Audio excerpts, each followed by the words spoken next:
So this is socially triggered, and this video is going to be about lying. So there was actually a really cool thing I saw way back when, where they were talking about who makes the best leaders, and they were showing like a group of kids, and they had them basically telling lies, and they basically showed that the ones who were best at lying were actually the best at becoming leader because people were more likely to follow them because they believed everything they were saying. So the thing is, it sort of got me thinking about the whole concept of the lies that we tell. You know, that we sort of tell lies either to save people's feelings or to make ourselves sound better than we really are, or to achieve some goal. And I'm actually personally very against lying. I actually try to avoid lying. So maybe I'm not a great leader then. But the point that I'm trying to make is there is a sort of lie that seems to be happening now where a lot of people call it virtue signaling, where, they prefer to believe the lie, even though they know it's a lie, than to actually address the problem. So sometimes it's easier. Sometimes it's like just to make themselves sound more like compassionate or whatever. But they prefer the lie than the truth, and everyone knows that it's a lie. So what I'm talking about is George Floyd. Is a good example of this, where people are really outraged. Okay, and but why are they outraged? Yes, he was killed. However, did they know him? Did they knew that he was a terrible guy? He threatened at gunpoint a pregnant woman. He threatened to shoot her stomach to kill her through her unborn baby. Okay, this is not a good person. We know that he was high on drugs. We know that he was a delinquent father, and yet all of a sudden he's a martyr. He's like this brilliant guy that we all have to be like, oh, he was so wonderful, he was so virtuous. What a shame that he was cut in the prime of his life. And that's the lie that we have to believe. And everyone's running around virtue signaling and rioting about this lie, and we all know it's a lie. Even if you just do basic research, like really basic research, you know that it's a lie. You know that it's not true. And we know that it wasn't a matter of racism. Like, there's no way you could equate this, what happened, to racism. Yet everyone's going around, running around saying, oh, he was murdered because of evil racist cops. Well, that's just not true. It's just not, there's no evidence to say that it's true. And how can you read the minds of these police officers? Like, you're saying that you're telepathic or something, where you can read the minds and know what their motivations are? Based on what I saw, the police officer I read the police handbook. The police officer followed procedure. He actually did what he was supposed to do. And it might be uncomfortable to watch that procedure, but we have to be honest here. He followed procedure, and it wasn't that the procedure killed George Floyd even. But the autopsy clearly says that. So what are we all upset about here? There's no reason to be upset. And what happens is, like, so we know that this one was false. We know that the previous one with Arbery was false. We know that every time, like, every time they bring up some like murder, like for the black cause, we know that it ends up turning out to be like some false story, false narrative. So, it's sort of like the boy who cried, wolf. If the first time everyone runs out and thinks that the boy is, telling the truth, but it's just a boy being, trying to get attention. And then the second time, yeah, less people come out, less people trust it. And then the third time, nobody comes, and the wolf eats the boy. That's what we're experiencing, and that it's one of those things where people keep on telling this lie, but instead of less people coming out, they sort of, the lie gets amplified, and it drives me crazy. Like, why are people still believing this lie? Why don't they call the boy out and say, hey, there is no wolf? And it just drives me crazy. I just don't get it. I don't get why people have this natural tendency to want to believe an outrageous lie. And maybe that's because I'm not a great leader in this case. It's back to that story that I said at the beginning, that these kids that could lie the best had the most friends and they had the best leadership skills. And it's maybe that people want to believe something, even if they know that it's not true, because they want it to be true. They want this narrative to be true.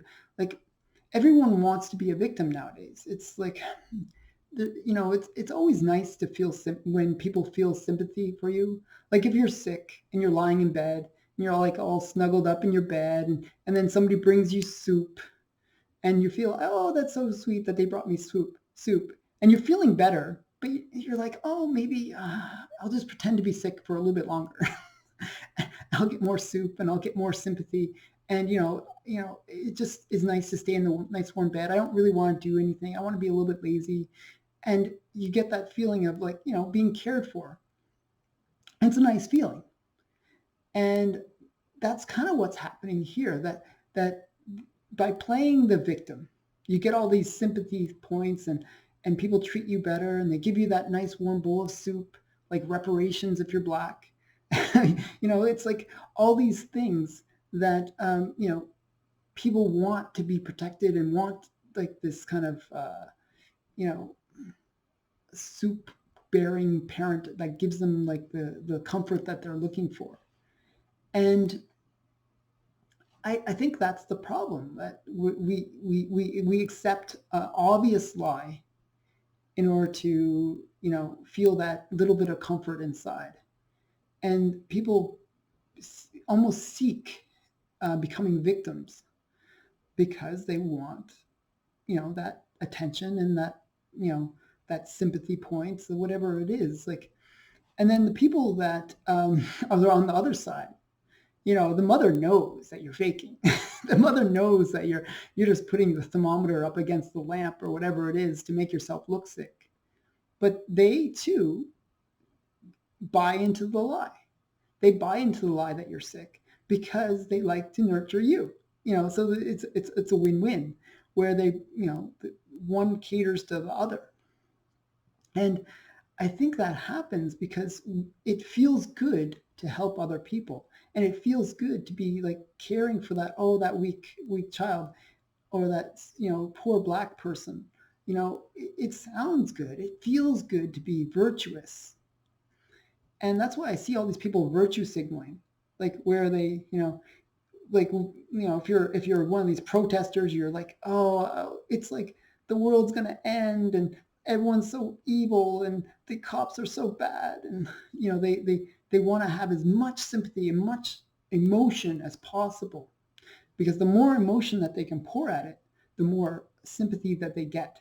It's like, one feeds the other. And then you have all these people, like these, like virtue signaling politicians and activists that come in, and they want to buy into the lie too, because they can feel really good about protecting these people, but it's everyone just sort of emotional addicts, I guess, would be the kind of concept, that they're just living off the endorphins of of, like, catering to people's emotional needs. But to me, it's just, it's I find it disgusting. I find it really gross to see all this kind of virtue signaling, and I see it as very destructive. And that's really what I kind of want to get at in this video, that it may feel good. It may feel wonderful to virtue signal or to play the victim, but it's very destructive.